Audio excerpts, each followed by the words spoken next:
Muy buenos días o tardes, no sé qué hora serán cuando vean la clase, pero los saludos van desde acá, desde Chile. Muy bien, la clase de hoy será sobre la gestión integral de proyectos de desalación, como términos generales, pero sobre todo a la regulación. Los proyectos de desalación, un elemento importantísimo es cómo es la legislación, regulación de los países receptores de la inversión. La fórmula perfecta no existe, pero hay distintos ejercicios de distintos países que de alguna manera han desarrollado proyectos de desalación y tienen cada uno sus fórmulas. Entonces, la clase de hoy lo que vamos a hacer es tratar de identificar esas claves para poder tratar de buscar aquello que nos pueda servir de una regulación u otra.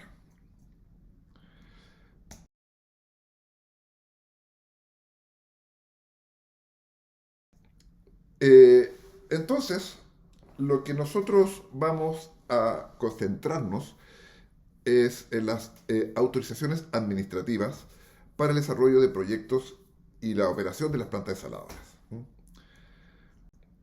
Bueno, mi nombre es Winston Alburquenque, soy abogado y me dedico a la asesoría de empresas desaladoras, también al gobierno. Me ha tocado apoyar al Congreso en los proyectos de ley sobre esta materia y también soy profesor de Derecho de los Recursos Naturales en distintas universidades.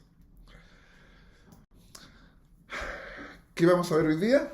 Vamos a hablar con una pequeña introducción para después vamos a ver modelos comparados de aquellas claves según un denominador que más que nada es el tiempo, ¿cierto? Como un denominador que vamos a ver es cómo van avanzando los proyectos desde que se crea la necesidad de hacer una desaladora hasta ya el cierre de la misma, ¿no?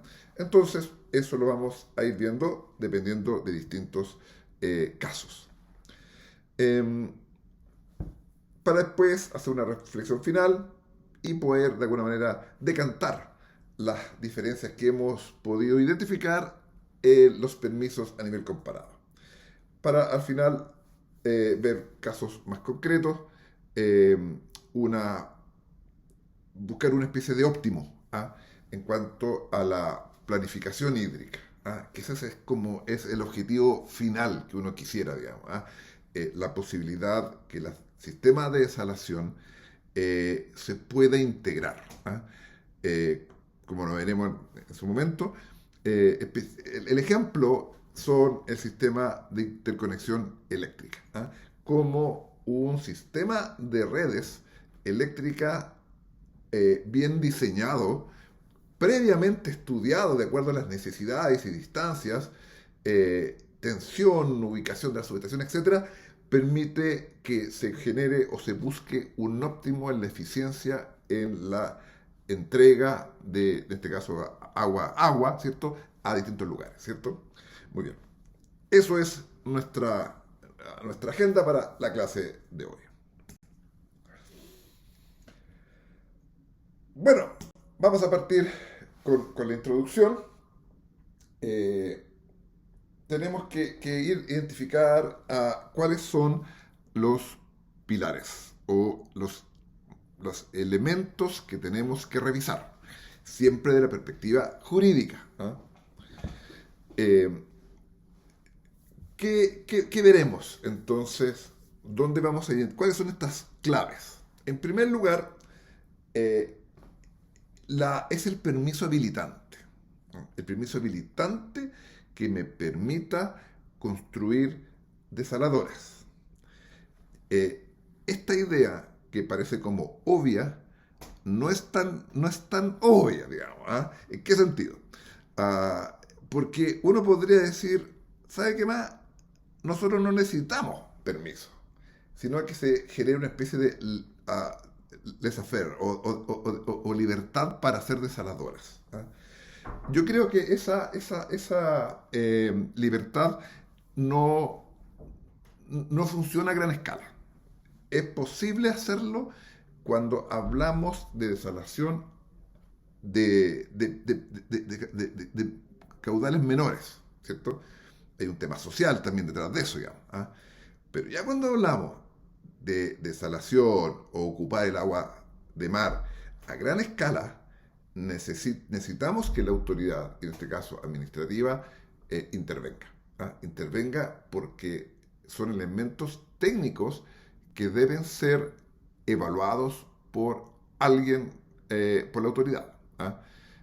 Porque se pueden generar problemas especialmente asociados a la seguridad de las personas o del medio ambiente con un mal diseño o una mala operación de las obras. ¿Mm? Entonces necesitamos, si vamos a hacer desalación a una escala mediana y grande, ¿cierto?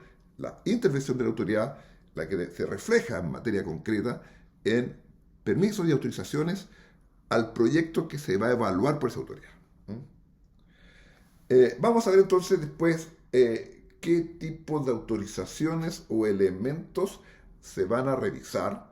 En algunos países el Estado concentra todo, en otros países está muy dividido, ¿cierto? En el sentido de que la empresa o el desarrollador saca un permiso de un aspecto, pero otro organismo del Estado ve, por ejemplo, los temas ambientales y otro, el sectorial propio nosotros diferenciamos entre sectorial y ambiental en cuanto lo sectorial es algo propio del negocio, ¿cierto? O sea, su objetivo, su estudio es la operación misma, que en este caso es la desalación, y otra perspectiva es la ambiental, que su objetivo de regulación de la autoridad es la protección del medio ambiente. Entonces, son dos elementos distintos que muchas veces entran en tensión. ¿Ah? Uno es el operativo, productivo, y el otro es la protección del medio ambiente y de las personas, ¿cierto?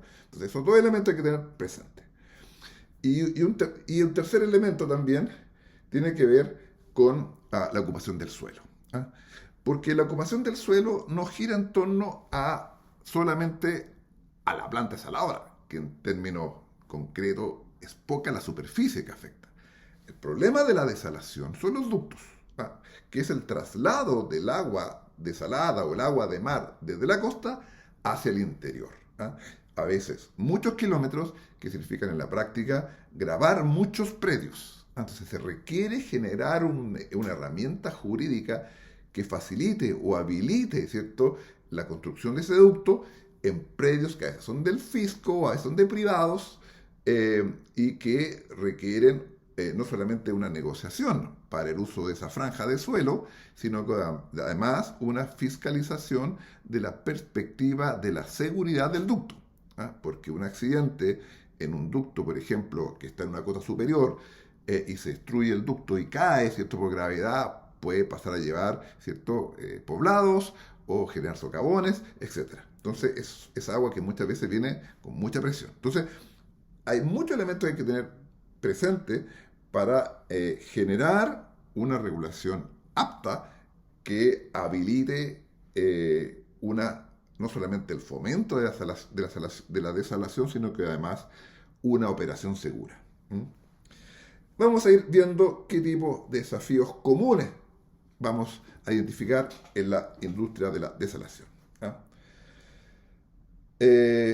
Y los desafíos también que significa para el desarrollador, digamos. Porque una cosa es que la cosa funcione bien, pero también otra cosa, especialmente cuando la iniciativa es de empresas privadas, que se genere un fomento, digamos. También hay una tensión entre lo que es el negocio, ¿cierto?, y tener la menos cantidad de cargas, porque eso también tiene un valor, digamos, versus también la seguridad, tanto operacional del negocio de la desalación, como también la seguridad de impactos ambientales que esta produzca. Algunas consideraciones previas. es muy distinta, de acuerdo a los ejemplos que hemos visto. Tenemos que tener presente, vamos a hacer un pequeño disclaimer. ¿Ah? Hay que tener presente que, que la fórmula que primero, no todos los países tienen una regulación de desalación. Son pocos. Y pocos también los que han desarrollado una industria de desalación relativamente madura en la perspectiva de que se esté haciendo hace un buen tiempo y que haya funcionado bien. ¿Ah? Y son realidades también muy distintas para cada caso, digamos. ¿Y cuáles son los dos grandes como situaciones que uno puede ver a nivel mundial en cuanto a motivaciones de la desalación? Primera situación es la natural y obvia que ha motivado la gran mayoría de las legislaciones, que es desalación para un fin sanitario, ¿cierto? Traer agua a las ciudades porque donde están emplazadas estas no tienen acceso de agua para la población. Y la segunda es una motivación económica, industrial del agua, un uso económico del agua, más que de uso para uso humano, consumo humano, es que las aguas se ocupen con un objetivo industrial. ¿Ah? En el país donde yo vengo, que es Chile, la gran inversión de la desalación es para la minería, ¿ah? Que se encuentra en la cordillera y que tienen que cruzar todo el país a lo ancho para poder llevar agua desalada desde el mar a las faenas mineras que se encuentran en la cordillera. Entonces, la motivación depende mucho de la regulación. ¿Ah? Porque obviamente una regulación asociado a un uso humano del agua podría considerarse, entre comillas, que podría tener ciertos estándares menores porque el fin último es más importante que tal vez un estándar para un uso meramente industrial en que el único beneficiado es una empresa, digamos, o una actividad económica. Entonces, esas motivaciones hay que verlas con cuidado, ¿ah? Porque el objetivo central es que la industria de la desalación se desarrolle y se desarrolle de una manera segura, ¿ah? Independiente del uso del agua que se le va a hacer. Ese es como criterio general, digamos. ¿Ah? Eh, ¿Dónde podemos distinguir estas diferencias? Principalmente si hay una regulación especial para la desalación o una especie de regulación general supletoria, regulaciones que en general regulan actividades económicas, ¿cierto? Que explotan los recursos naturales eh, y que se aplican, en este caso, al tema de desalación, pero que no está hecha específicamente para la desalación, sino que se ocupan para la industria minera, para la eléctrica, para la energía, etcétera. Entonces, hay que ir viendo bien, digamos, porque al final, si uno se da cuenta, la regulación de cada país, o sea, no necesariamente la fórmula es mejor es la de una regulación específica, si es que la regulación supletoria es buena. ¿Ah? Entonces, al final, el análisis que hay que hacer, estoy adelantando conclusiones, la verdad, pero lo que hay que hacer es que si el país que está desarrollando, recibiendo el negocio de la desalación, tiene un buen estándar general, ¿ah? En cuanto a seguridad, que es lo que nosotros llamamos regulación sectorial, digamos, y una regulación ambiental. ¿Ah?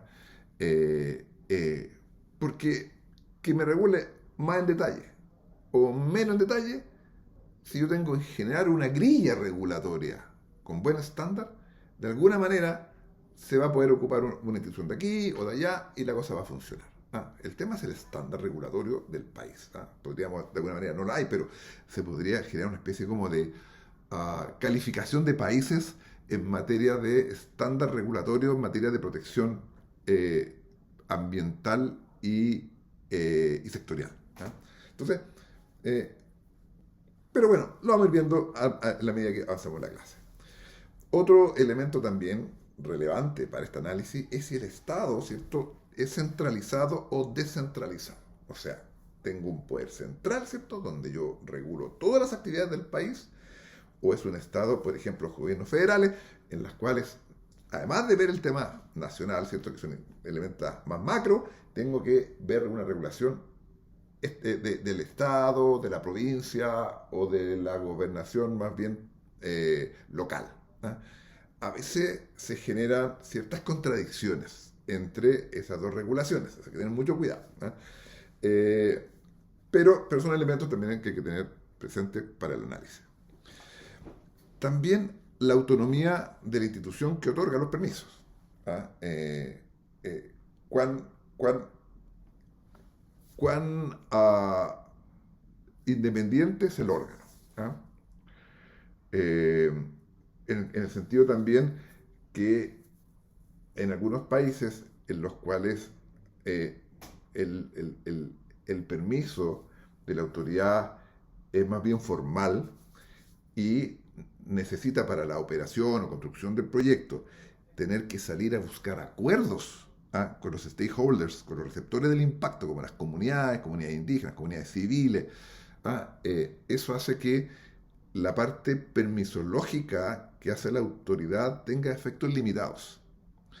Porque formalmente para un due diligence que haga un banco, por ejemplo, van a hacer un check porque tienen permiso, pero en la práctica no es suficiente sino hasta que pueda yo conseguir una especie de habilitación social del proyecto. ¿Ah?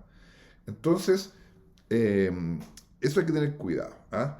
Porque en el papel, tal vez el papel no es suficiente, y eso hay que saberlo dependiendo de cada realidad del país. Eh,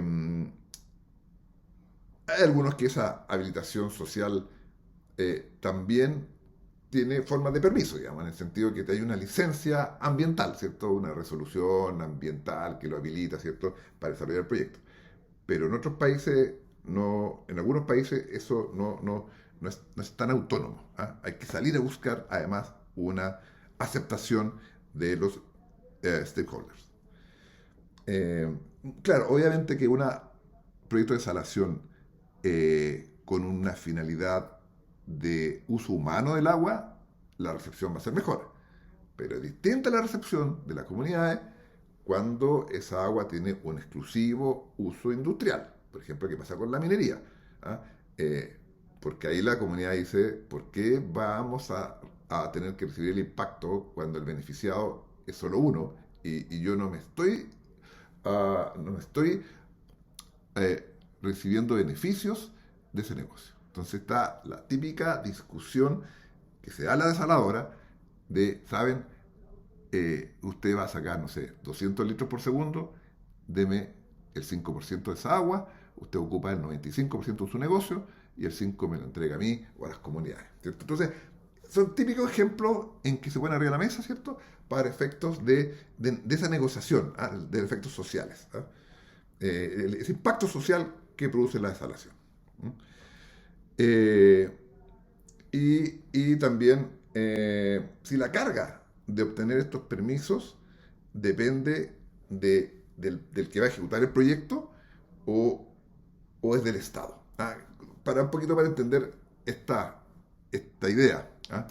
Eh, es como llave en mano. Cuando ustedes compran algo llave en mano, ¿qué significa eso? ¿Sabe qué más? Aquí está la casa, está amoblada, y aquí está la llave para que usted entre a su casa para que traiga sus maletas y se instale. ¿Cierto? Ese concepto de la casa llave en mano es un poquito la idea cuando hay fomento estatal y el Estado le entrega, mire, ¿sabe qué más? Está todo listo acá, con toda la permisología, venga usted a financiar el proyecto y ejecutarlo, y operarlo, ¿cierto? Y le entrega, ¿cierto?, el, el, la parte permisológica, ¿cierto?, ya lista, ¿cierto? Obviamente que tienes cosas buenas y cosas malas. Lo bueno es que obviamente que ahorran mucho trabajo, tiempo y sobre todo incertidumbre. Pero lo malo es que ahí los márgenes, ¿cierto?, se ajustan a lo que el Estado... El negocio en el fondo está configurado por el Estado, digamos. Entonces, y sobre todo, y aquí tienen que tener mucho cuidado, el diseño del trazado, digamos. El trazado, generalmente, ¿dónde se produce el mayor punto de quiebre? es que cuando el negocio está llave en mano, el trazado del ducto está predefinido. ¿Ah? Entonces,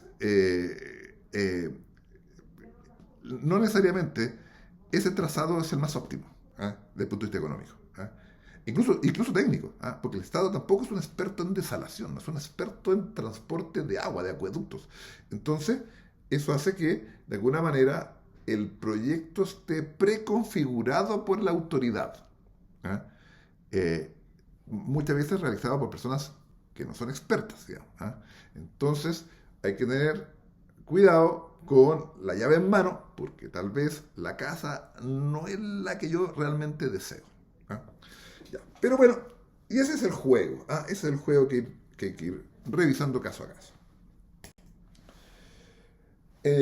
Ya, para poder sistematizar, porque el mundo de la permisología y autorización es gigantesco, es como meterse en un mundo en el cual es muy difícil ir tomando ciertos criterios que nos permitan de alguna manera ordenar el análisis, digamos. Entonces lo que vamos a hacer ahora es tratar de generar categorías de títulos o permisos que nos permitan de alguna manera hacer las comparaciones. ¿Eh? El primero de ellos es el del título concesional. ¿Eh? Cada país tiene sus distintas fórmulas, digamos, pero ¿qué es lo que significa el título concesional? Es el título habilitante para poder sacar agua de mar, desalar y ocuparla. ¿Eh? ¿Qué significa eso? Porque significa en la práctica que el Estado publificó el agua de mar. O sea, dijo, ¿sabe qué más? El agua de mar, no hay open access, no hay libre acceso al agua de mar. Sino que para sacar agua de mar tiene que pasar por acá, por el Estado, ¿cierto? Y yo le voy a dar una autorización para que lo haga. Esta idea que parece como súper, de alguna manera, fácil de entender, no lo es tanto. ¿Ah? Porque en general las actividades económicas publificadas, o sea que el Estado de alguna manera interviene, supone escasez, ¿cierto? Por eso que hay título habilitante para explotar la minería, la energía, la geotermia, las aguas, etcétera, incluso la pesca, hay cuotas, ¿cierto? Significa que el Estado de alguna manera dijo, o sea, esto hay riesgo de escasez, por lo tanto yo le voy a generar una cuota, una concesión para administrar esa escasez. Eso es lo que justifica que una actividad económica esté publificada. Pero el caso del agua de mar, en que es, en términos humanos, infinita, ¿cierto? Claro, bueno, ¿por qué escasez me están hablando, digamos? Si el agua de mar no se va a acabar para la escala humana, digamos. Entonces, el Estado no tiene el derecho a concesionarla o a publificarla. Cualquiera podría sacar agua de mar. Eso es el acceso abierto, open access, significa que cualquiera puede sacar agua de mar. Entonces ahí tenemos definiciones más filosóficas, la verdad, pero que de alguna manera vienen a ordenar esto. En general los países que han generado un fomento de la desalación tienen publificado el agua de mar o la actividad de la desalación, ¿eh? Por lo menos a escala industrial, a escala mediana grande. Digamos. La chica no, porque yo creo que todas las personas tienen derecho a sacar agua de mar, tener una desaladora pequeña y ocuparla para poder solventar su uso mínimo, digamos. Y no someterlo a una tramitación de concesión, etc.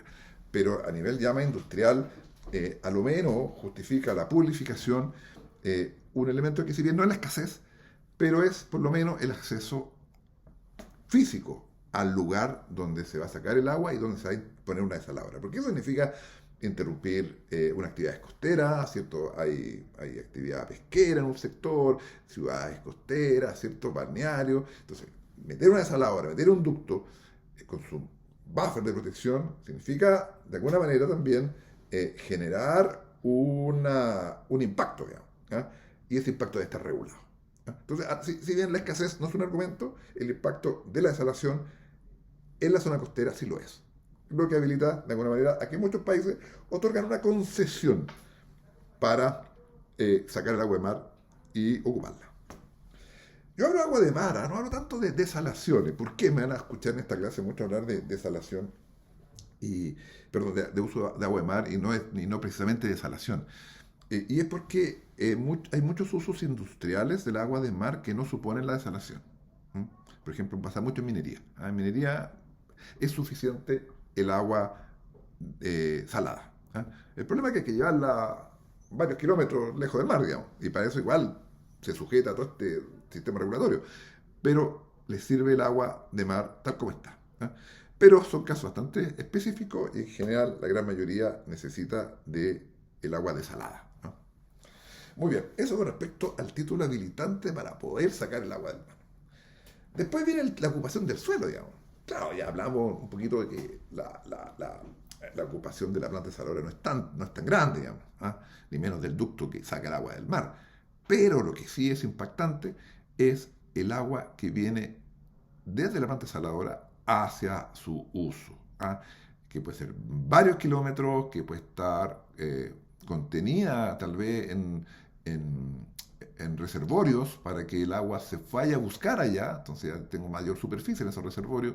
Tengo también un problema de que cuando estoy especialmente en altura, tengo que ir generando bombas que impulsen el agua desde el nivel de la cota del mar hacia donde la voy a ocupar, y eso significa centrales eléctricas, muchas veces ocupa centrales fotovoltaicas, ¿cierto? O sea, tengo más superficie, tengo que tener caminos de mantención, tengo que tener superficies para las bombas de que empiezan a empujar el agua, tengo que tener línea eléctrica para alimentar de energía a las bombas. Entonces, no es solamente un ducto, ¿ah? Hay muchas actividades complementarias al proceso de salación y de transporte del agua de mar, que hace que la ocupación del suelo sea un elemento relevante. ¿Ah?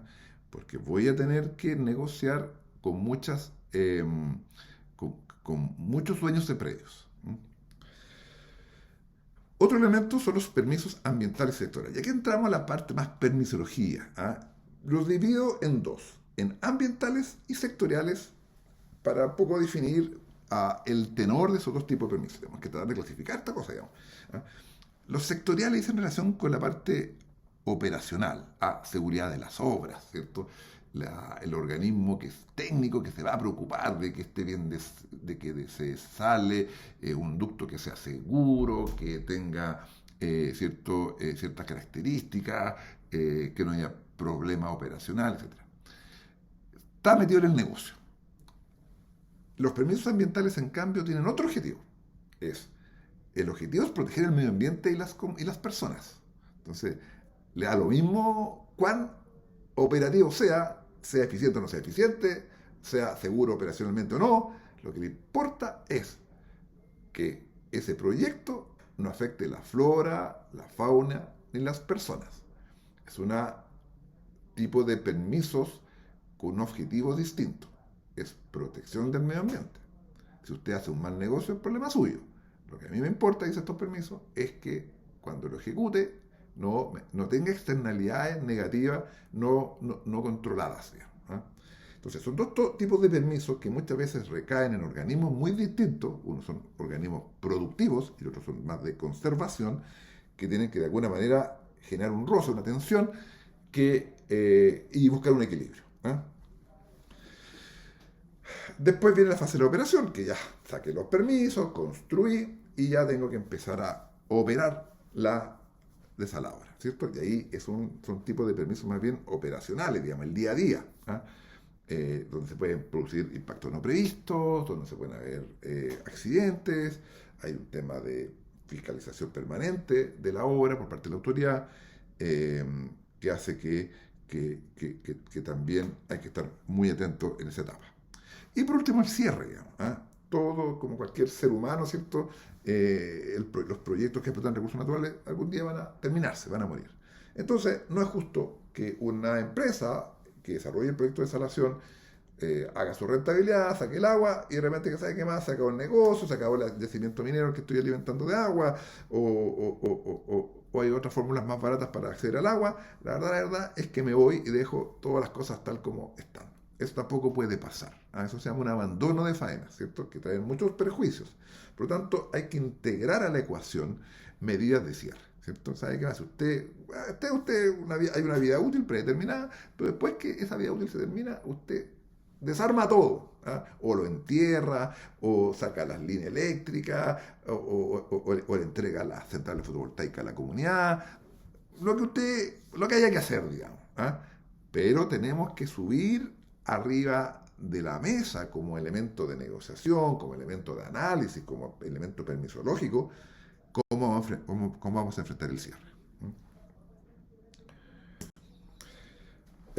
Vamos a ver en las tres primeras etapas, ¿cierto?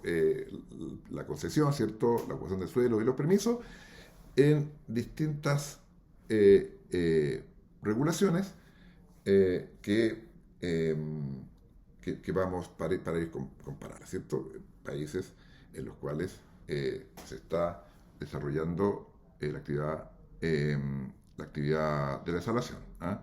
En esas tres etapas. ¿Ah? Vamos a ir viéndolos uno a uno. Muy bien, modelos comparados de pilares o de etapas, pilares o etapas en países con una regulación especial. Me refiero a que dijeron, vamos a regular la desalación y empiezan a salir, no solamente, recordemos que no solamente cuando regulamos, no solamente tenemos que construir la grilla regulatoria, ¿cierto? Que son leyes, sino que también la parte orgánica. O sea, una estructura estatal que se preocupe de esta actividad económica. Entonces, a ese yo lo cuelgo de algún servicio que ya existe, pero en algunos otros casos tengo que crear uno nuevo, digamos, con un presupuesto, con una estructura orgánica, con una jerarquía, etc. Entonces, el tema de tener una regulación especial es bastante más allá que tener una ley, digamos, sino que engloba otros tipos de actividades. Muy bien. Vamos a ver casos. Vamos a ver el caso israelita, el caso español, el de Singapur y el australiano. ¿Cierto? El modelo israelí está centralizado en la gestión estatal. Es como el ejemplo que hacíamos hace un rato, digamos. La casa llave en mano. ¿Sabe qué va? El mono, decimos nosotros acá, el mono es como, esto es esto es lo que queremos hacer. Nosotros llamamos en nuestro país mono es como el dibujo, el dibujo. Están haciendo unos niños chicos, se está haciendo un mono, digamos. A veces me pongo un poco coloquial en las clases. Pero ese es el dibujo, ¿cierto? Que queremos que se produzca. Y el Estado va a configurar más o menos, ¿cierto? No tanto en tanto detalle, pero este es el proyecto, ¿cierto? Y acá están los permisos. Constrúyalo, opérelo. En otros casos, como el modelo español, es mixto, ¿cierto? Entonces, son concesiones de distinto tipo que se integran. El modelo de Singapur es total. No solamente desarrolla el concepto, sino que también lo hace el Estado ya. Y el modelo australiano es de una regulación ambiental estricta y de un sistema de centralización estatal, especial énfasis en tema de permisos, pero que el motor es de los privados.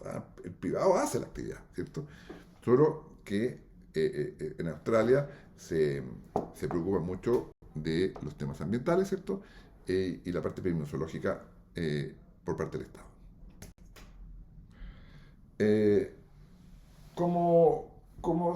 Vamos a entrar entonces a detalle cada una de estas fórmulas. En Israel, ¿cierto? La parte concesional es una licitación pública para la operación de la planta. Se entrega también, en materia de ocupación del suelo que hablábamos, un permiso estatal. Y los permisos ambientales sectoriales se obtienen de forma centralizada con el apoyo del Estado. O sea, el Estado está detrás. El Estado pone las reglas y llama una licitación. Pero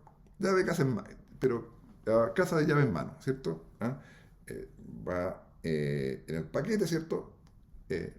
Los permisos habilitantes para ejecutar la obra, la ocupación del suelo y la permisología. Entonces llega un privado y los ejecuta a través de estos contratos de de inversión, estos contratos público-privado, ¿ah? Con supervisión estatal. ¿Ah? Entonces hay una especie de, son entre comillas socios, ¿ah? El privado y el Estado, ¿cierto? En estos contratos público-privados. ¿Ah? Y el cierre, una vez que termine ese contrato, la planta se transferida al Estado ya, derechamente al Estado. ¿Ah? Entonces, del privado pasa al Estado. Y el Estado se hace cargo tanto de la planta y por lo tanto también se hace cargo de, del cierre, digamos, ¿no?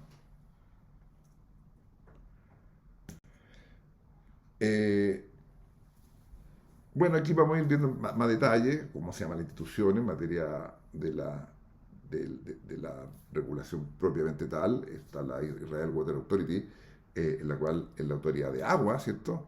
En la que se hace cargo del tema, ¿ah? En la que otorga el derecho a operar la planta, con este tipo que hablamos recién, asociación público-privada. ¿Ah? Son contratos a largo plazo. ¿Ah? En el fondo, en ese contrato también se le establece una rentabilidad. Dice, oiga, esto es lo que queremos hacer. Esto es como su rentabilidad modelo, ¿cierto? Un modelo de industria desaladora, ¿cierto? Opérelo a través de un contrato, ¿cierto? De asociación público-privada. Pero también le facilita mucho el tema al ejecutor, porque la Israel Land Authority, ¿cierto? Que es la que ve las tierras, también le tramita la ocupación del suelo. ¿Ah? Eh, entonces va la etapa operacional de salación y la parte, como entre comillas, civil o de ocupación de suelo, también todo listo.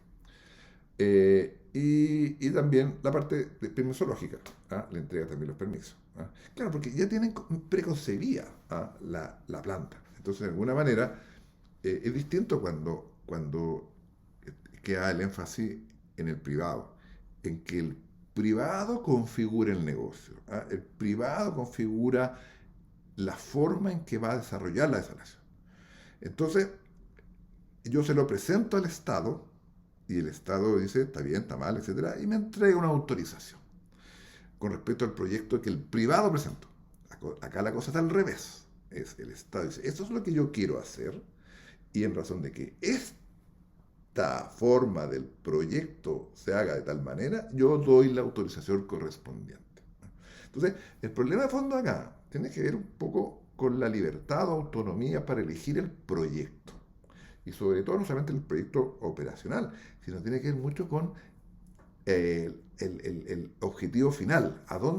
¿Qué voy a hacer con el agua de mar, digamos? ¿Ah?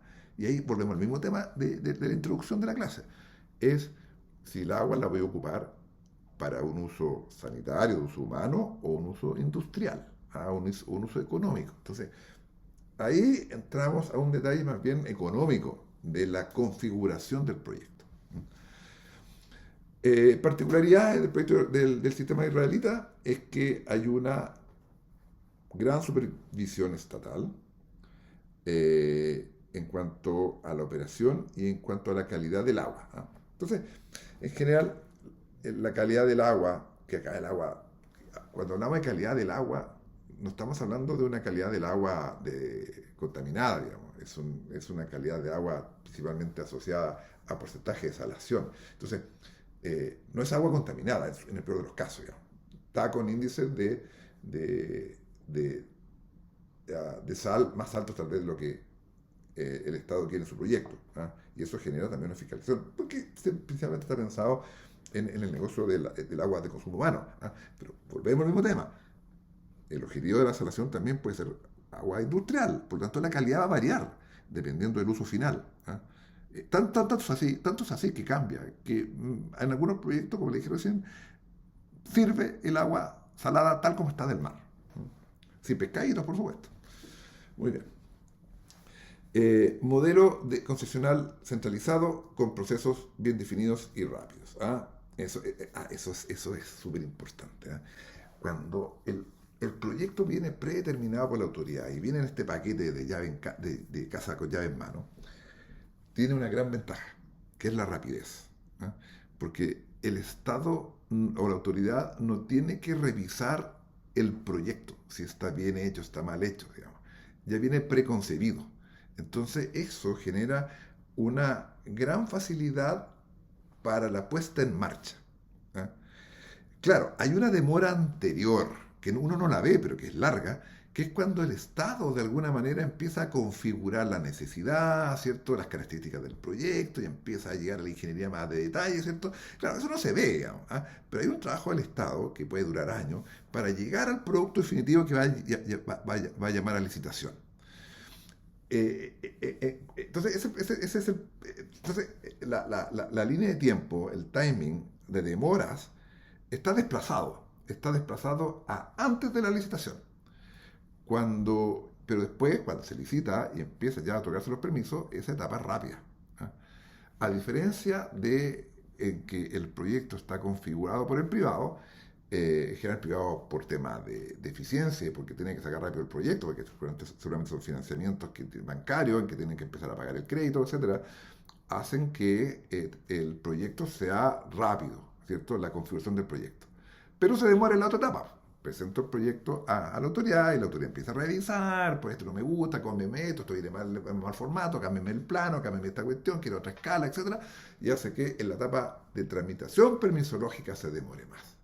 Entonces, no necesariamente un sistema tan centralizado es más rápido si es que contamos desde el momento en que se empieza a preconfigurar el proyecto y la puesta en marcha, sino que la demora va a estar en un lado o en otro, digamos. ¿Ah? Entonces hay que mirar el escenario amplio. ¿Ah? Eh, Muy bien. En España. ¿Ah? En España han habido varios cambios en España. Hay una regulación especial bastante estricta, eh, pero en España se discutió mucho si es que estas obras eran del Estado o eran de privados. Hubo unos cambios regulatorios entre medio y principalmente dirigido a lo que es agua desalada para consumo humano, ¿ah? Principalmente en las islas y también en la costa de España. Entonces, el título concesional, los permisos, en general está muy de mano de lo que el Estado pueda desarrollar. ¿Ah? Eh, Perdón, que puede preparar. ¿Ah? Eh, Acá el problema se presenta cuando estamos frente a las comunidades autónomas, ¿ah? Porque tienen sistemas de regulación un poco distintos que hace de alguna manera que necesitan de esta coordinación.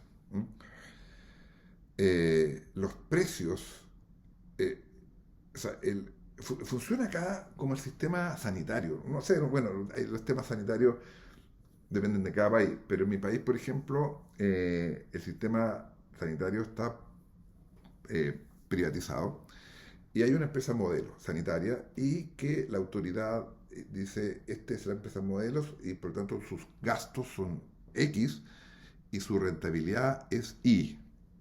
¿Ah? Entonces, de alguna manera, el privado financia y desarrolla, digamos, pero el negocio está predeterminado, incluso en la utilidad.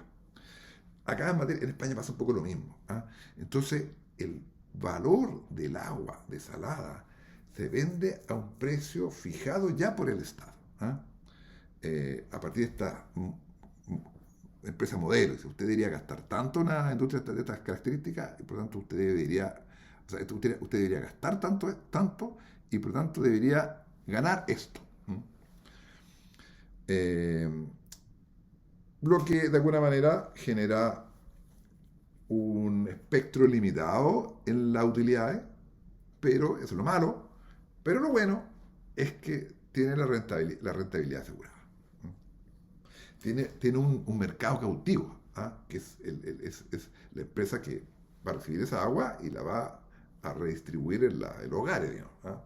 Entonces, es un mercado que solo puede aumentar, digamos, salvo que haya un desplazamiento en la ciudad, etcétera. En general, es un negocio seguro. Eh, y al final tiene que hacerse cargo de ciertas medidas para mitigar los impactos de esta obra, ¿cierto?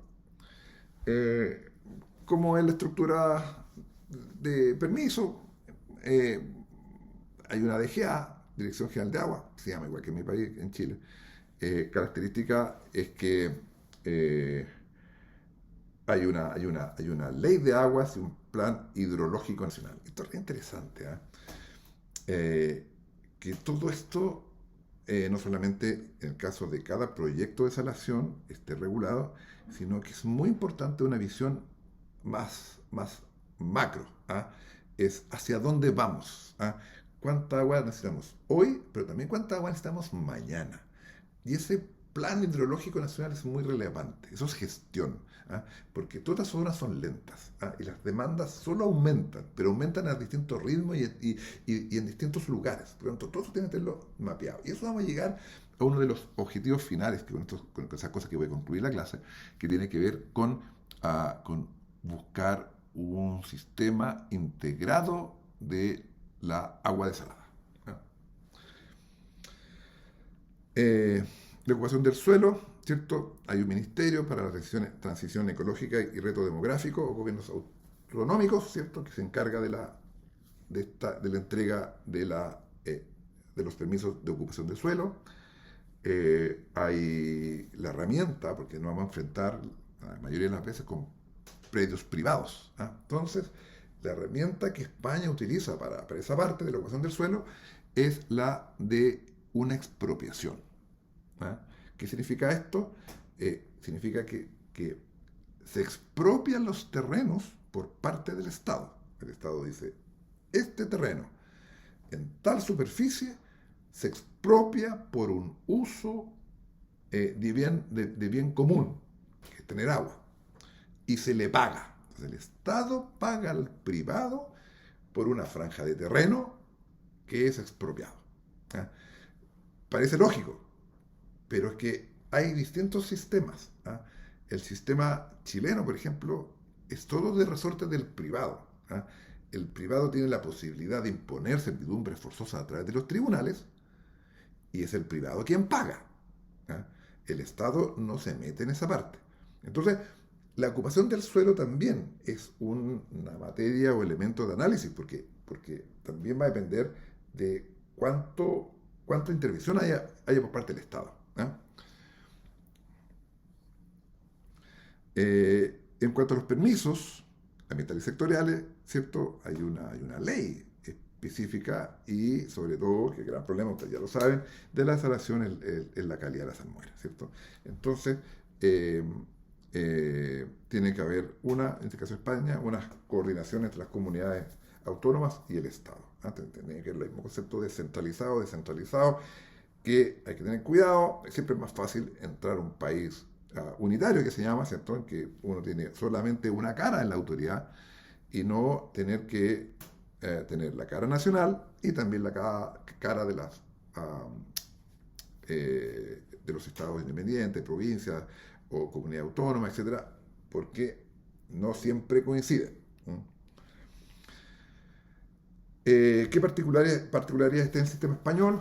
Una regulación específica y clara sobre la salmuera. ¿Ah? No puede aumentar más de un 10% de la salinidad base. ¿Ah? Australia también tiene normativa técnica en materia de calidad de salmuera. Nuestro país, Chile, no lo tiene, pero sí ocupa las referencias españolas y australianas en las distintas evaluaciones ambientales de los últimos proyectos de salación que ha habido en Chile. Y bueno, el hecho, como ya conversábamos, una particularidad del sistema español es que al estar como una especie de aval o de respaldo estatal en todo el negocio, ¿cierto?, hace que da más seguridad al inversionista. Pero claro, la seguridad tiene un costo, por otro lado, que tiene que ver con que también está fija la rentabilidad. ¿Ah? Estoy pensando en el negocio de la desalación como negocio privado. O sea, otra alternativa es, oiga, tengo menor regulación estatal, la cantidad de responsabilidad o riesgo lo asume el privado, pero el privado vende el agua a precio de mercado. Entonces, mayor riesgo eventualmente podría significar mayor rentabilidad. ¿Ah? Eso es hacer que sistemas en que el Estado participa menos, da más libertad, pero también permite al privado asumir mayor riesgo y eventualmente, si hay si el negocio del agua empieza a aumentar, es una mayor rentabilidad para el privado. Entonces, esos son los trade-offs que siempre hay que tener presente. Singapur, la cosa es un poco distinta. El nivel del margen del privado disminuye. Tal vez el caso en que es menos, ¿cierto?, la intervención o es menos la participación del privado, ¿no? Y donde el Estado tiene una mayor relevancia, digamos, ¿no? Eh, Acá se entrega, esta es llave en mano, esta es casi llave en mano, ¿no? Eh, eh, donde el Estado tal vez interviene de una mayor forma.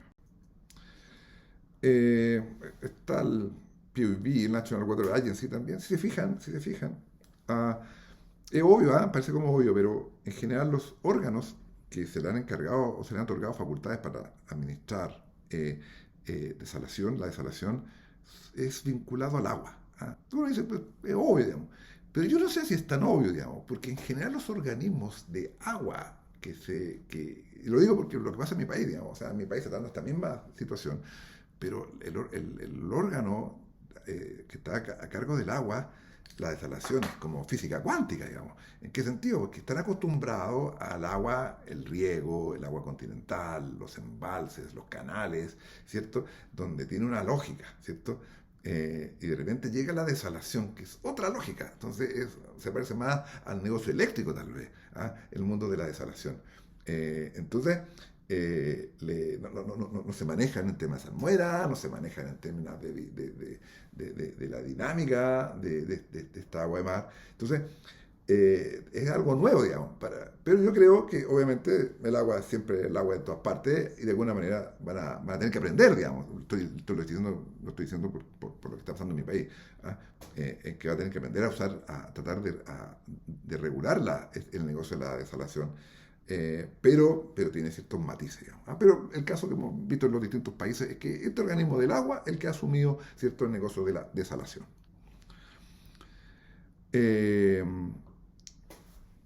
Fíjense que acá incluso la ocupación del suelo se mete en la National Water Agency, la Agencia Nacional de Agua, digamos. Entonces, pero es un país en que todo está gestionado centralmente. Entonces todo es más fácil, es más fácil desde la perspectiva, claro, de la autoridad. Eh, eh, También ahí está supervisado, ya entramos a la parte de los permisos ambientales y sectoriales, por la National Environmental Agency, que es la agencia del medio ambiente, digamos.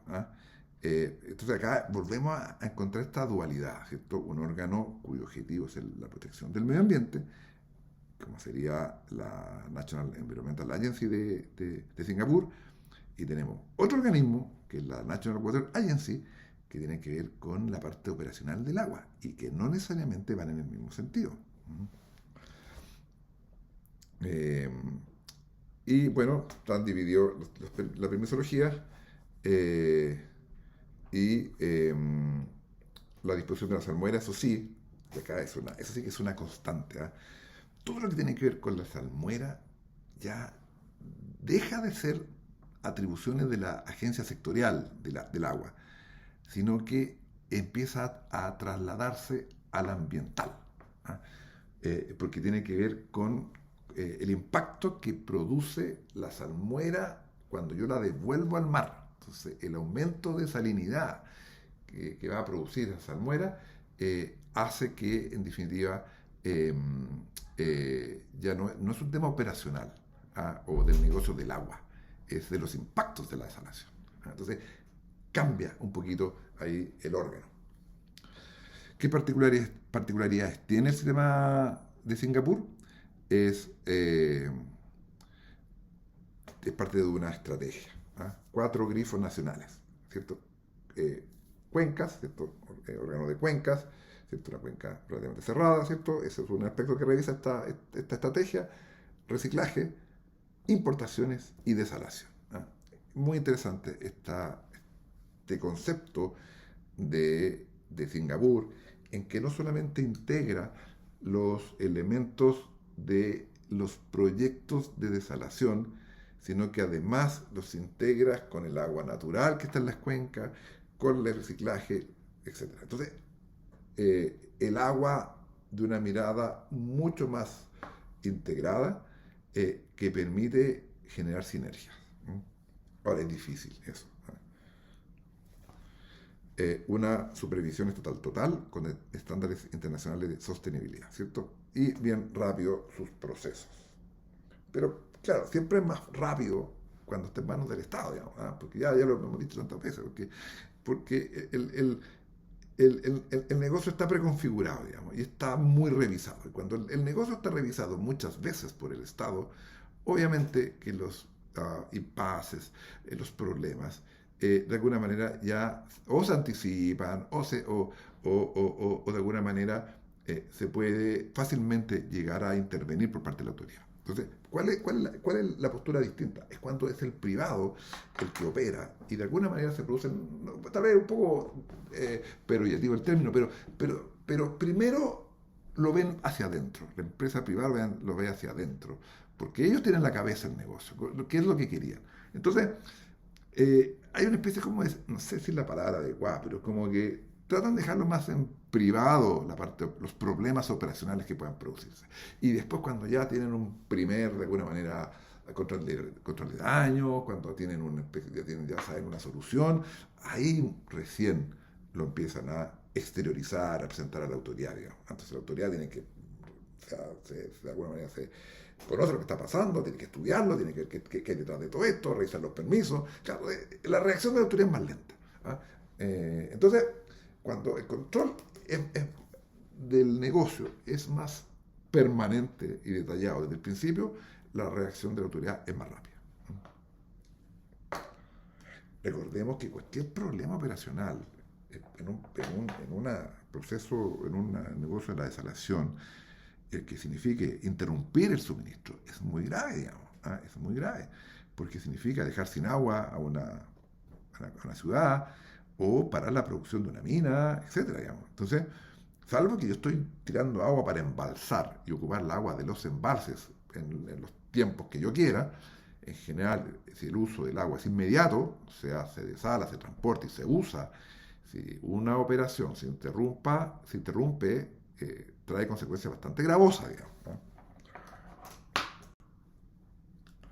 Australia. El modelo australiano es también de una estricta descentralización estatal. Sin embargo, el sistema australiano da más margen para el privado. Y lo interesante acá, que en materia australiana se han aplicado ciertos conceptos, se han integrado ciertos conceptos de la minería. Porque gran parte del agua desalada de Australia va para la minería. Se parece mucho al caso chileno. Entonces, se se integra con mucha naturalidad la idea del cierre, la idea de la desmantelación de la infraestructura al término del proyecto. Eso es importante. También, en general, si ustedes se fijan, hay 3 o 4 o 5 variables que van para un lado, van para el otro, digamos, hay un margen de gradualidad, pero más o menos lo mismo, en términos de la institución. Entonces, al final es un tema como de gradualidad. Vamos a ver después un cuadrito, pero al final es un poco eso. Departamentos estatales del agua, ¿cierto? Lo mismo que en otros países, y el medio ambiente. Se generan límites sobre el impacto de los ecosistemas marinos en la licencia. Fíjense que es un elemento interesante el tema australiano. En general, el tema ambiental viene un poquito más adelante. Antes la licencia es, oye, usted podrá podrá generar desalación en tal lugar y por tal caudal. Esa es realmente la primera etapa, la concesional. Y después, teniendo eso, ya recién empieza a configurar el proyecto y empieza a sacar los permisos ya con una ingeniería de detalle. Pero, en el caso australiano, ellos ya adelantan la idea del impacto de los ecosistemas marinos en el título concesional, o sea, en la partida de la etapa procedimental. La ocupación del suelo ya, participan departamentos estatales, municipales, ¿cierto? Hay o expropiación, que es la que hace el Estado, o servidumbres que son motivadas por los privados. Pero en ambos casos, ya sea que el Estado inicie el procedimiento de ocupación del suelo, o sea, o parte el privado con eso, en general el Estado por arriba, ¿cierto?, siempre está con un permanente apoyo a la ocupación del suelo. Recordemos que en el caso australiano, en el caso chileno, las distancias de los ductos son muy largas, porque van generalmente a una mina, digamos, que está al interior del terreno en la isla de Australia, o en el caso chileno, en la cordillera de los Andes. Hay que cruzar todo, ¿cierto?, el país a lo ancho para llegar donde están los yacimientos mineros. Tienen ciertas particularidades, tienen grandes estándares internacionales, especialmente, y ya lo dije, los índices de contaminación de la salmuera es bastante exigente, que hace que haya sido copiada en países como Chile. Aquí hay un pequeño resumen de los países que acabamos de ver en cuanto al título concesional, los organismos que lo otorgan, el título de ocupación del suelo, que lo tramita, ¿cierto?, y qué organismo lo tramita, y cuál es el grado de intervención del Estado en la ocupación de suelo, y por último, dónde está la parte orgánica, la parte de organismo de los permisos. Fíjense que en la columna 2 y en la columna 4 hay un elemento súper relevante, que tiene que ver que son permisología, permiso, habilitaciones del Estado. Por lo tanto, no hay forma que no haya una intervención del Estado en esas dos etapas. En cambio, la del centro, la ocupación del suelo, es un tema más privado. En el fondo es regulación con otros privados que son los tenedores o dueños del suelo. Es una relación comercial entre privados, en que el Estado viene a ayudar a que esa negociación se facilite, pagando más, pagando menos, etc. Pero es una relación entre privados, salvo que el suelo sea estatal, digamos. Pero generalmente el suelo es privado. Entonces se produce ahí una inspiración que es distinta, versus la etapa de los títulos concesional, que es una relación vertical con el Estado, y también con la de los permisos, que es una relación vertical con el Estado. En la ocupación del suelo el Estado participa en cuanto facilita más o menos la negociación entre privados. Ya, vamos a aterrizar este tema a los países de América Latina, que en general tiene una regulación supletoria. ¿Qué quiero decir con esto? Es una regulación en que no está hecha para la desalación, sino que para proyectos que explotan los recursos naturales en general y que lo ocupan para la desalación. Y vamos a hacer el mismo análisis que hicimos recién. Vamos a ver el caso chileno, este es el caso que más conozco, el caso mío, de mi país, en la cual yo trabajo en esto. El título concesional, algún tema de contexto. Chile no tenemos legislación especial de la desalación. Ya lo dijimos, ¿cierto? Sino que tiene que ocupar la regulación de cualquier proyecto que explote los recursos naturales. En general, el sistema chileno es un sistema de mucha libertad de los privados. Entonces, ¿qué pasó con la desalación? Nuestro gran negocio en Chile es la minería. Y obviamente que la minería a gran escala en la cordillera de los Andes, la posibilidad de acceder al agua es muy poca. Y entrar en conflicto con las comunidades indígenas o con ciudades, etc. Entonces es un gran problema el agua y es una gran demanda de agua. Entonces, obviamente, la salida más lógica, cara al principio, pero lógica, es ir a traer agua desalada. Chile, mi país, es un país muy delgado, donde de la cordillera al mar deben haber unos 150 kilómetros, algunos más, algunos menos. El proyecto no todos están en la cordillera, algunos están un poquito más abajo, pero que en definitiva hace que tenga lógica haber desarrollado la desalación. Pero no había norma especial de la desalación. Entonces, lo que se hizo, fíjense, que tampoco es el óptimo, pero que resultó, es importar la regulación minera. La regulación minera es muy de fomento de la minería. Entonces da muchas herramientas. Entonces, al no haber regulación de la desalación, lo que hicieron las grandes empresas es ocupar la legislación minera, ¿cierto?, para hacer las obras de desalación.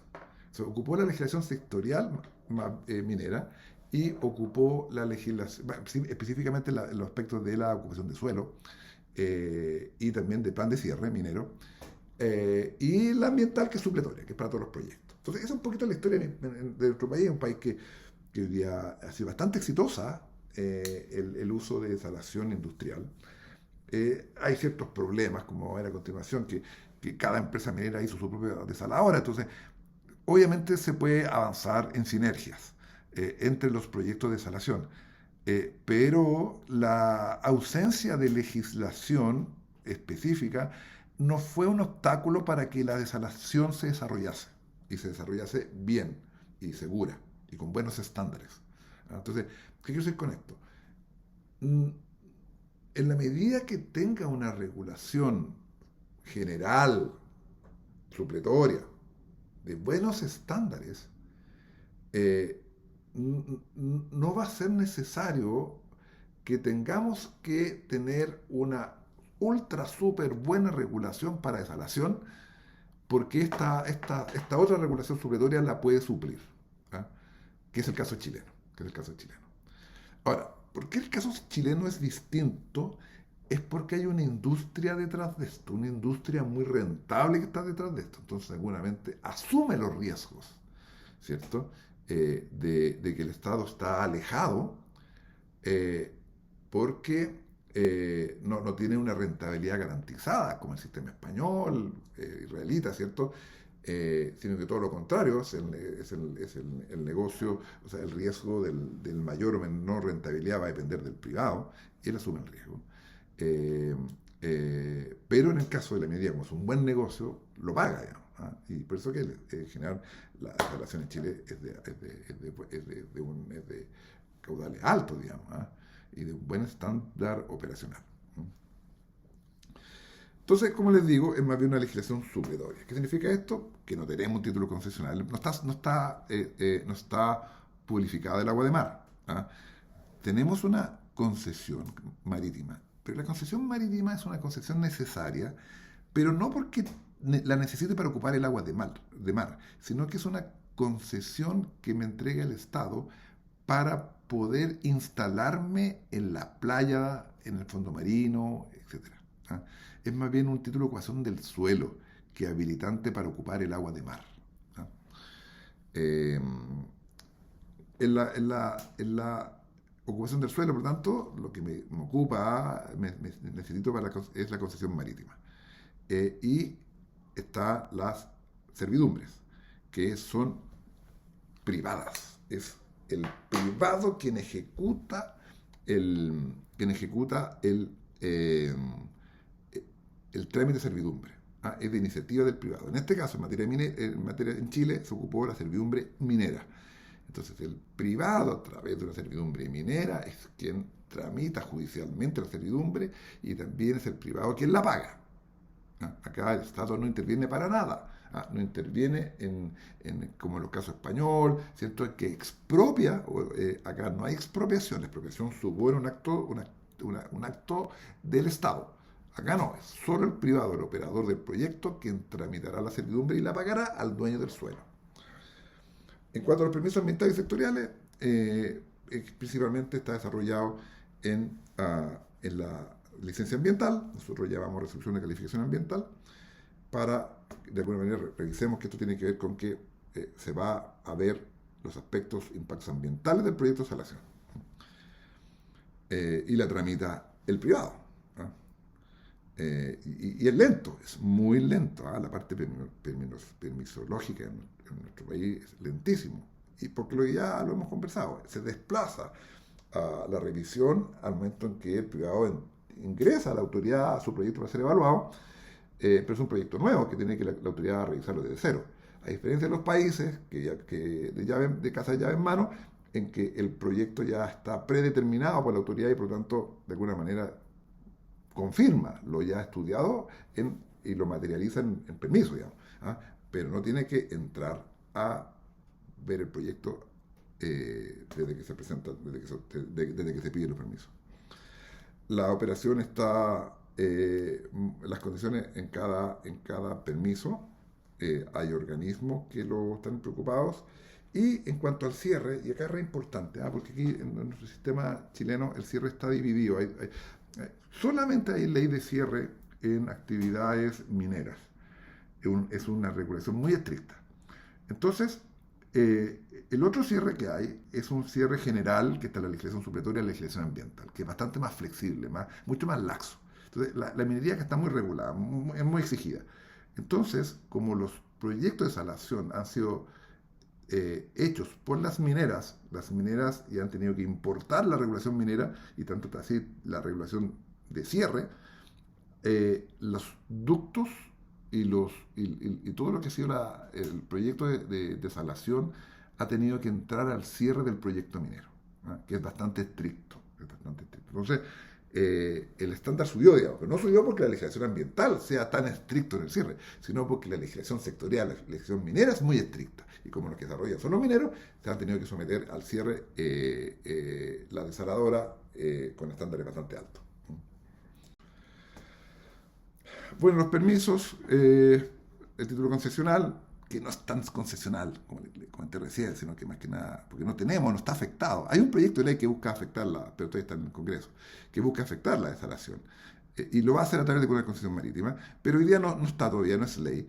Y lo que se hace es que se pide la concesión marítima, que es concesión marítima para todo, para poner un restaurante a la orilla de playa, para poner una escuela de surf, o para poner una termoeléctrica. Se requiere este mismo permiso. No es un permiso asociado propio a las desaladoras. ¿Ah?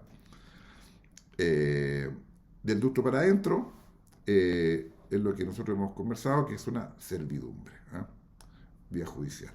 Los permisos los saca se llama resolución de calificación ambiental, que lo hace el Servicio de Evaluación Ambiental, que es el SEA, y los permisos sectoriales, que son muchísimos, ¿cierto? Salud, obras públicas, la Dirección General de Agua, etcétera. Mucha cantidad de legislaciones sectoriales, permisos sectoriales para poder habilitar el proyecto. Y las particularidades, el tratamiento de la disposición de la salmuera está en el permiso ambiental, es un sistema centralizado. Chile es un país centralizado, no es un país federal. ¿Ah?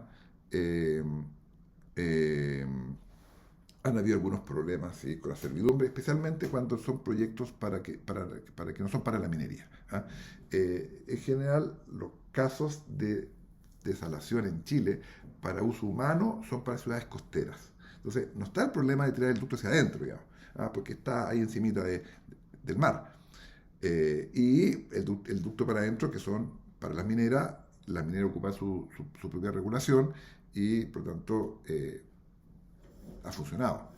El problema es que, y eso sí que se ha producido en algunos proyectos que buscan hacer, entre comillas, negocio con el agua y que no son mineros. Entonces dice, voy a hacer desalación, voy a dejar el agua al interior del país y acá abro un poder de venta. Vengan acá a comprarme el agua. Agricultores, industriales, mineros chicos que no son capaces de financiar su propia desalación. Entonces, ese negocio de vender agua desalada al interior del país, ¿cierto?, ha tenido esa dificultad que no cuenta con un título de ocupación de suelo forzoso como materia minera. El Estado no va a expropiar tampoco, porque es un negocio privado, y va a tener que de alguna manera llegar a un acuerdo convencional, tocar la puerta, ¿cierto?, a cada uno de los dueños de los predios para poder instalar su ducto, ¿cierto? Entonces, eso ha desmotivado muchísimo el negocio de la desalación para usos no mineros o para usos que estén alejados de la costa. ¿Ah? Particularidades, como ya Bueno, eso ya lo habíamos conversado. ¿Ah? Entonces, en modelo chileno se aplica un poquito, aquí está un esquema de los órganos que participan en cada una de las etapas, en la concesional, ¿cierto? Eh, y aquí hicimos un ejercicio que es en la contraparte, ¿cierto? ¿Quién es el stakeholder jurídico? El stakeholder jurídico. Ah, en título concesional, ¿cierto? Aquel que se, haya otra concesión. Eso pasa mucho. Pasa mucho que en el ducto hay concesiones mineras, concesiones geotérmicas, en el ducto que hacia el interior, hacia la vida. Entonces, ahí se genera un montón de conflictos. No, es que no puede pasar por acá porque tengo un proyecto minero, porque el proyecto va al ducto al fondo, pero entre medio hay varios yacimientos, concesiones mineras que pueden verse interrumpidas por este ducto. O hay un proyecto de un gasoducto. Entonces, en general, muchas veces hay otros concesionarios de otros recursos naturales que a veces entran en conflictos principalmente con el ducto. ¿Ah? El opositor en la ocupación del suelo obviamente es el dueño del predio. Entonces, sabe que yo no quiero que pase este ducto acá, digamos, y si pasa me va a pagar, digamos. Entonces ahí siempre hay conflicto. Y en materia de permiso, y acá es importante un elemento que cada país tiene su propio sistema, pero Chile en el permiso ambiental abre lo que se llama la participación ciudadana. Entonces, en un plazo de tiempo, ya sabe, todos aquellos que quieran opinar algo, opinen, pero de tal fecha a tal fecha. Si no, se le pasó su momento. Entonces, eso es bueno porque de alguna manera ordena al stakeholder, ordena al que recibe el impacto, para que diga lo que tiene que decir en un plazo determinado. Entonces, después, cuando ya se evalúa ambientalmente, sale la resolución final, ya eso está integrado en el permiso. En otros países, por ejemplo en Perú, que no tiene regulación, no lo agregamos en el análisis porque Perú no tiene una industria de desalación importante, pero en el fondo hace que la autoridad revise los aspectos ambientales, pero dice, ¿sabe qué más? Los temas comunitarios, sociales, arrégleselo usted solito. Y lo deja solo para que tener que ir a negociar. Entonces, al final, la necesidad de llegar a un acuerdo sin tener el paraguas del Estado, ¿cierto? O un lugar, o un momento determinado, o una plataforma procedimental para poder decir lo que tiene que decir el stakeholder, claro, hace que la cosa después se desordene, que tienen que llegar a acuerdo con uno, con otro, que sea contradictorio, todo eso también hace que la práctica sea más difícil. Claro, en el papel, sacó su licencia ambiental, check, para un due diligence. Claro, pero eso no es tan así cuando lo tenemos que construir y nos encontramos con un montón de opositores, digamos.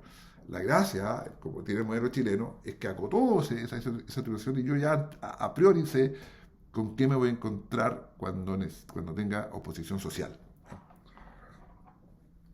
Y bueno, la autoridad fiscalizadora, ¿cierto? Y el cierre. En materia chilena es el Servicio Minero, Servicio Nacional de Geología y Minería, quien se encarga de ver el cierre de las mineras y como en la desaladora están colgadas al proyecto minero, también se van a pronunciar sobre la desalación.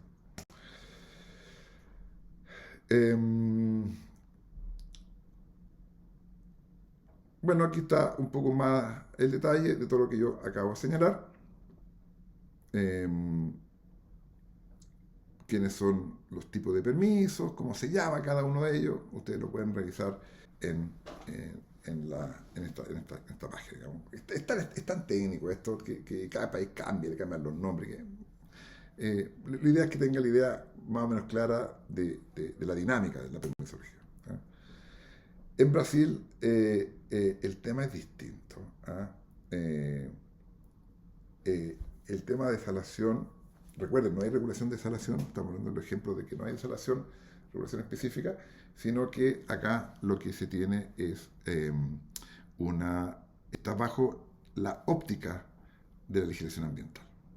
Entonces se aleja un poco de los aspectos técnicos y tal vez incluso del uso del suelo y se concentra en el tema ambiental. Ahí está el énfasis. Entonces depende el área marítima de la Secretaría del Patrimonio de la Unión, ¿cierto?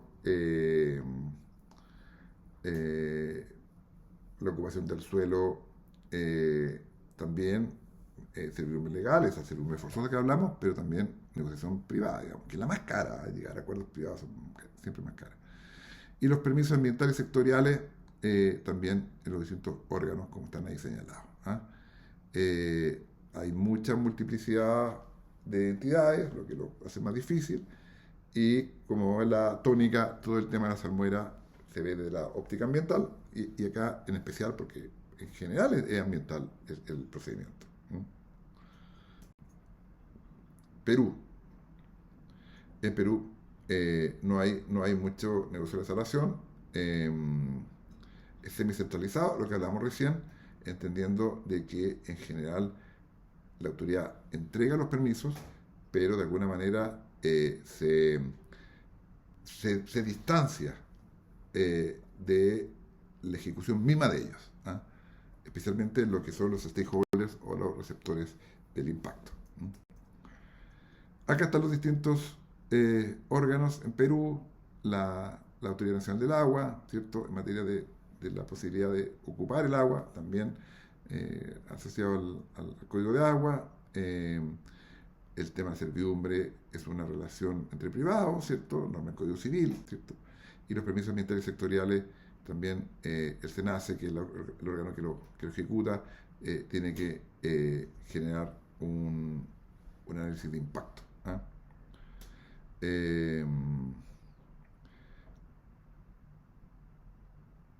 Ya, eso es Perú. En Colombia, porque es lo mismo. ¿Ah? Lo que sí tenemos complicación en Colombia son las famosas CARS, ¿ah? O las corporaciones autónomas regionales, que tienen que ver que tienen que ver con órganos, ¿cierto? En los cuales, que son órganos mixtos entre comunitarios y de la autoridad, que hace que muchas veces tenga tanta autonomía que las autorizaciones del gobierno central se ven de alguna manera cuestionadas. ¿Ah? Y eso hace que al final tengo que negociar dos veces. ¿Ah? O el órgano autónomo independiente muchas veces, que al final, ¿qué se traduce esto en la práctica? En el caso de la Salabra, un porcentaje de agua para la comunidad, eso es. Que parece teóricamente fácil de hacer, justo, lógico, pero operacionalmente es difícil, digamos, porque el agua va de un punto a otro, pero sacar agua en el trazado del ducto, en la presión en que va el agua, es muy difícil, digamos. ¿Ah? ¿Y dónde? ¿En qué parte? Digamos, ¿cómo pincho el ducto para entregar agua a una comunidad que está en el trazado? Digamos? Entonces, ese tipo de situaciones, que a veces es difícil explicarlo en una asamblea comunitaria, ¿cierto? Hay que tenerlo presente. ¿Ah? Por eso es que siempre es importante tener una autoridad al frente, una sola autoridad al frente. ¿Ah? Y aquí está un poquito los órganos que participan. ¿Ah? Y ya vimos que el tema de las autoridades locales, de las CARS, ¿ah? Es un elemento también que a veces genera incertidumbre para los inversionistas.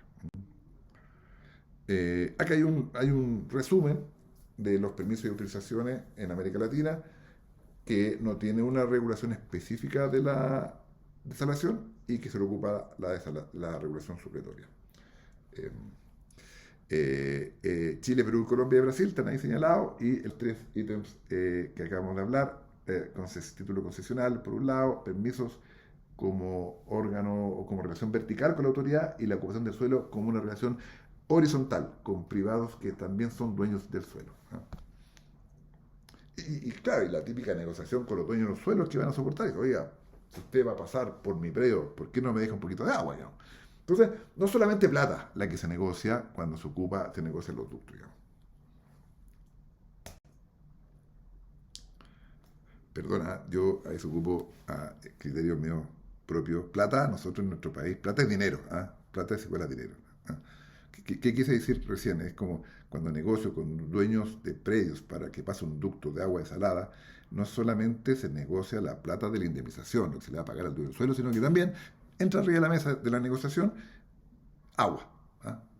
Deme agua. ¿No? Agua para riego, etc. Especialmente cuando son predios agrícolas. De acá hay otros ejemplos de autorizaciones y de permisos. Ya, vamos terminando. Aquí hay una especie de resumen. A todo lo que hemos hablado durante esta... ¿Cuánto llevamos? Llevamos 1 hora y media ya hablando, se me pasó volando. Eh, el, hay un pequeño resumen. ¿Ah? El Estado, este es un eje en poner los países. Arriba está el Estado los obtiene, ¿ah? O sea, llave en mano, que hemos hablado. Y después más abajo, el otro extremo, el privado lo obtiene, ¿cierto? El privado tiene que tramitarlo todo. Cosas buenas, cosas malas, como ya dijimos, que el Estado lo obtiene, supone que el Estado ya estudió la necesidad, estudió el proyecto, por lo tanto tiene el trabajo ya prehecho. Por lo tanto, los permisos salen más rápido. Al revés, en el caso de que el privado lo tiene que obtener, el proyecto lo configura, lo negocia, le da la rentabilidad al privado, arma el negocio, lo presenta al Estado, el Estado lo revisa y ahí ve si da o no la autorización, digamos. Entonces, se genera también más roce para que se apruebe el proyecto del privado. ¿Ya? Entonces, en ese eje, Chile, Colombia, Brasil, Perú, está en el extremo de que el privado obtiene los permisos y por otro lado, en que el Estado lo obtiene el que más estatizado, digamos, el proceso, Singapur, Israel y Australia y España en el área intermedia. ¿Ya? En cuanto a la administración descentralizada, ¿cierto? En que tengo varios órganos, ¿cierto? Es complejo lo que hablamos recién, ¿cierto? Tenemos Colombia en un extremo, y en el otro, donde está todo centralizado, tenemos a Singapur, Israel y Chile, digamos, ¿ah? Donde en general tengo una cara en la autoridad al frente, ¿ah? Y no muchas. Eso es súper bueno que esté centralizada, la verdad. En cuanto a la calidad y complejidad de los permisos, en Israel hay modelos simplificados y otros fragmentados. En los simplificados, Israel y Singapur, los permisos son integrados y gestionados por la autoridad. ¿Ah? Y los fragmentados en Colombia y Brasil, tengo que enfrentar distintos organismos, ¿cierto? Que es más difícil. ¿Ah? Puede haber duplicidad, etc. Entonces, la lección es que obviamente lo simplificado es mejor y lo fragmentado es peor. Pero ojo que esa conclusión que parece simplista no es tan así por lo que hemos hablado tanto en esta clase. En lo aquello que está simplificado es porque el Estado hizo un trabajo anterior, digamos. Y no siempre es lo óptimo. ¿Eh? Porque el experto en una planta desaladora es aquel que ha hecho mucha desaladora, que generalmente es una empresa, digamos. Y no siempre el modelo de industria que tiene en la cabeza el Estado es el óptimo para el privado. Transmisión de ocupación del suelo, la expropiación, claro, siempre es lo mejor la expropiación directa, que el Estado va al trabajo, digamos. Pero significa un mayor costo para el Estado, en el sentido que tiene que sacar plata estatal para pagar las indemnizaciones, digamos, a los privados. Y la del privado, en cambio, cuando es el operador el que lo desarrolla, el que paga es el privado, es plata del privado. ¿Cuál es lo bueno y cuál es lo malo entre uno y otro? Es que en la negociación privada el trazado lo hace el privado, y por lo tanto también busca un óptimo productivo, un óptimo económico, sinergia. Cuando hay expropiación, el Estado dice, de aquí hasta acá, digamos, quiero de este punto a este punto, digamos. Pero no hay un estudio más detallado si efectivamente es lo económicamente más conveniente, cómo son los predios que hay que expropiar, son más caros, más baratos, etc. Ese impacto económico de la negociación no lo integra mucho. ¿Sabe qué más quiero llegar de aquí hasta acá? No tiene muy claro el óptimo del ducto en términos de, me refiero a esto, si quiero que sea con tales dimensiones, que tenga tal ¿cómo se llama? Inclinación, ¿cierto? Ocupar la gravedad para una cosa. Entonces, todos esos son costos que el que opera desaladora lo sabe, digamos, y que es muy probable que elija un trazado distinto que el que lo haga la autoridad que revisó el problema además desde arriba. Entonces, yo no me atrevería, todo lo que estamos diciendo acá son lecciones que tenemos que tener presentes, pero yo no sé si hay un ideal, digamos. Hay cosas buenas y cosas malas de un lado y otro. Los permisos también hay uniformes, ¿cierto? Y otros que los casos, en el caso más, que yo creo que, eso sí que es mano, yo creo, que las CARS, que este organismo autónomo, a veces, independiente del gobierno central, hace que vaya cambiando mucho, digamos. Entonces, son unos elementos que hay que de alguna manera empezar a filtrar, digamos, ¿ah? Y voy a volver a casa. Eh, no puedo volver. Bueno, pero el tema es que yo creo que en general los extremos son malos, ¿no? Siempre mejor la centralización, eh, y la descentralización es más burocrática y genera problemas. Volvemos al tema de Colombia, ¿ah? El organismo autónomo muchas veces hace que esto sea más difícil, digamos. La centralización beneficia el easy of doing business, ¿cierto? La manera de hacer negocio. Eh, y la homogeneidad es un elemento clave en esto. Tenemos que las cargas de los permisos sean homogéneas, ¿ah? ¿Qué tiene esto con la inversión? Impacto en la inversión también va a depender mucho, ya lo dijimos, pero importante en términos de que a mayor predeterminación del proyecto, menor espacio para una mayor rentabilidad. Al revés, si dejo más espacio para los privados en diseñar el proyecto, incluso en las negociaciones, la posibilidad de rentabilidad del proyecto aumenta. Pero hay mayor riesgo, ¿no? Entonces eso tenemos que tener siempre presente. Ideas, buenas prácticas, ventanilla única, ¿cierto? Una cara al frente, clave. Integración ambiental, también, que operacionalmente me digan que sí, pero mentalmente me digan que no. No, tiene que estar el análisis integrado. Puede, pero tiene que agregar esta carga ambiental. Perfecto. ¿Ah? Pero lo que no puede pasar es que, oiga, sí, puede operacionalmente. Pase ahora a la ventanilla al lado, hablar con la ambiental, para que lo revisen desde el punto de vista ambiental, y al lado le diga, no, aquí se afecta tal cosa o esta otra. Y se genera una contradicción entre la visión sectorial, operacional y la ambiental. Planificación territorial. Es súper importante que ojalá la desalación esté medida en una planificación territorial, porque eso me va a poder esbozar la demanda de agua. ¿Sabe qué más? En este sector necesito tal cantidad de agua con una tasa de crecimiento de X, pero tengo también otra oferta de agua por embalse, agua de río, reciclaje, tratamiento de agua servida, las que sean, digamos, ¿ah? Y yo de alguna manera pueda identificar la demanda de agua desalada. Porque al identificar la demanda, si estamos en un sector, en negocio más privado, también puedo identificar la rentabilidad. ¿Ah? ¿Cuánto necesito de agua? Con posibilidades de que se genere sistemas modulares en que yo voy aumentando el agua desalada. Entonces, todo eso solamente lo voy a saber si es que hay una planificación territorial, tanto para poder ocupar el suelo como para identificar la demanda de agua. Y eso lo tiene que hacer el Estado, ¿ah? Aunque las universidades o los organismos pueden estudiar en generar la herramienta jurídica la va a dar el Estado. Y claro, obviamente transparencia y certeza jurídica. Acá el derecho es esencial y respetar el derecho, tanto los permisos otorgados como las cargas y obligaciones que asumen los privados, digamos, o el que ejecuta el proyecto. Tiene que cumplirlo todo, ¿ah? Entonces es súper importante la certeza jurídica.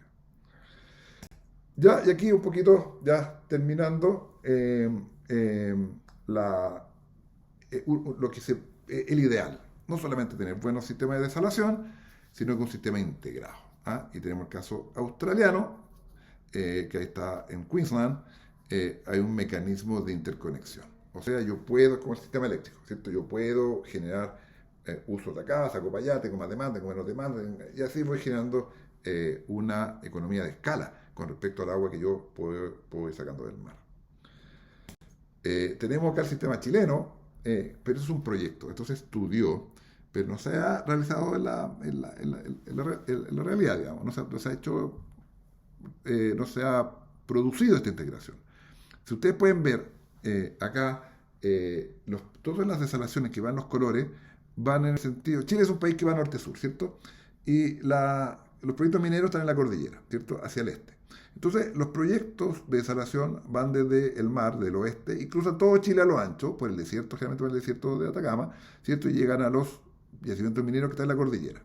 Entonces, lo que se busca con este proceso de integración es la de integrar eh, el, el, por el lado de la cordillera, ¿cierto? Entonces, oye, una empresa minera necesita más agua, listo, le tiramos agua para allá, yo necesito menos, y así se va generando una integración, una sinergia, ¿cierto? Y eso, además, con estaciones para entregar agua a las comunidades locales. Toda esa idea está estudiada, pero no está ejecutada, ¿eh? Pero es uno de los óptimos a los que hay que tratar de dirigirse con la regulación y los incentivos de la autoridad.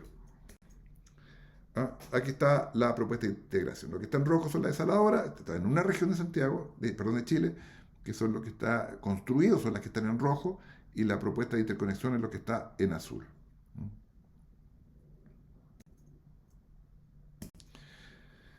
Bueno, y ya para ir terminando las lecciones clave, es que un marco regulatorio es necesario. No necesariamente tiene que ser específica de la desalación, pero sí por lo menos una regulación de buen estándar desde el punto de vista ambiental y de fiscalización de las autorizaciones. Los modelos centralizados ofrecen uniformidad y eficiencia, y los descentralizados, si bien hay mayor flexibilidad, muchas veces hay contradicciones y por tanto complejidad. Eh, Tenemos distintos modelos comparados, más centralizados, más estrictos, menos margen para el privado, es más seguro, tal vez menos rentable, y otros descentralizados, como Colombia, Brasil y Perú, que se puede adaptar a las realidades locales, pero hay que ponerse de acuerdo con esas realidades locales, y eso es un costo. Y el otro tema que hay que tener mucho cuidado, que Australia y España han tenido un gran liderazgo, que es regulación de la salmuera. Y que esos índices, esas normas técnicas, las están siendo ocupadas por los otros países. Entonces, en general, lo que tenemos que dejar como aprendizaje son dos. Lo importante de las instituciones, y de la agilidad y conocimiento técnico, ojalá centralizada, y evitar tal vez una excesiva autonomía de ciertas comunidades porque generan cierto grado de, em, de poca uniformidad y sobre todo que generan a veces eh, peticiones que no son técnicamente viables. ¿Ah? Eh, y una gran enseñanza que no tiene que ver con la desalación, pero sí con la gestión hídrica, es de una buena planificación estratégica de demanda y oferta de agua. Bueno, eso es lo que tenía preparado, las grandes líneas regulatorias en materia de desalación, que podemos ver en el mundo. Como corolario, la fórmula perfecta no existe. Depende mucho de la realidad de cada país, de los incentivos, de la industria, de la demanda. Pero hay que tener claro, ¿cierto?, las situaciones que hemos visto. Y lo que yo he querido, y ese es el objetivo de la clase, más que nada, es tratar de agrupar, clasificar los elementos de estudio. Porque así es más fácil, porque si no, eso es un mundo tan grande que poder tratar de sistematizar la regulación es casi imposible. Y esta clase lo que busca es generar parámetros, comunes denominadores, para que cuando tengamos que empezar a preparar la regulación, sepamos en qué fijarnos. Ese es el objetivo de esta clase y ojalá que se haya cumplido. Así que deseándole lo mejor y todos seguir en esta misma senda de buscar soluciones para poder disponer de un suministro seguro y sostenible de agua. Muchas gracias.